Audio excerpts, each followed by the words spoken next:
What we're going to do today is we're going to go to Switzerland.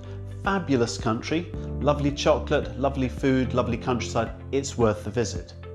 Now what we're going to have to do is to source some Swiss francs. Now I'm British, so I'm starting with pounds. Now in some currencies, like sterling or euros, a major currency, you can easily get a quote directly to go from pounds to Swiss francs. But in some other currencies, you can't do it. You're not going to find the Botswana pula versus the Argentinian peso. It's never going to happen. So this is where you would have to use dollars as an intermediary leg to buy or sell dollars, net it out. What we're going to do now is use sterling and Swiss francs as an example. And in this example, you will see that the dollar is the base currency on one side, dollar Swissy, but not the other, on the sterling side, where it's sterling dollar. So just think about the cash. So you go along to the bank. You say, with my pound, I would like to buy a dollar. Well, the bank, they're in control. What they will do is they will bid the pound off you and give you as few dollars as possible. Fine, I've now got the dollars I need.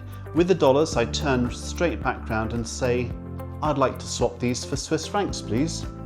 No problem. The bank will bid the dollars off you and give you as few Swiss francs as possible. So let's just put some numbers on this if we can. So to start off with the first example, the pound is bid by the bank and they will give me back $1.29. They will give me back as few dollars as possible. On the other hand, for every dollar I hand over to the bank, they will give me as few Swiss francs as possible. 0.99 of a franc, or 99 centimes.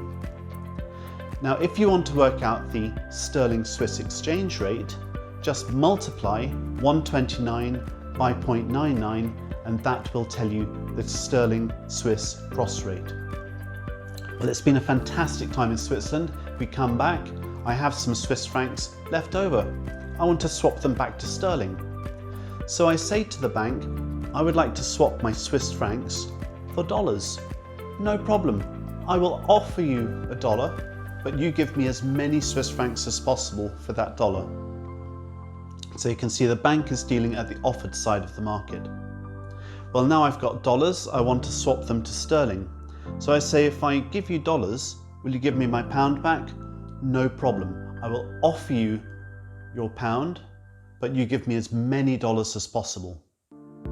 So if you look at the numbers, what's happening is that when the bank offers you a dollar, you give them as many Swiss francs as possible, 0.9905. And when you go to get your pound back, you will have to give them as many dollars as possible, 1.2905. So if you multiply 0.9905 by 1.2905, you have the offer side of the cross rate quote. If ever you're in doubt about which side of the bid offer to use, just draw it out. Just go back to the basics of a holiday transaction, handing over cash. And remember, what's good for the bank, what's bad for you, that's the way it works.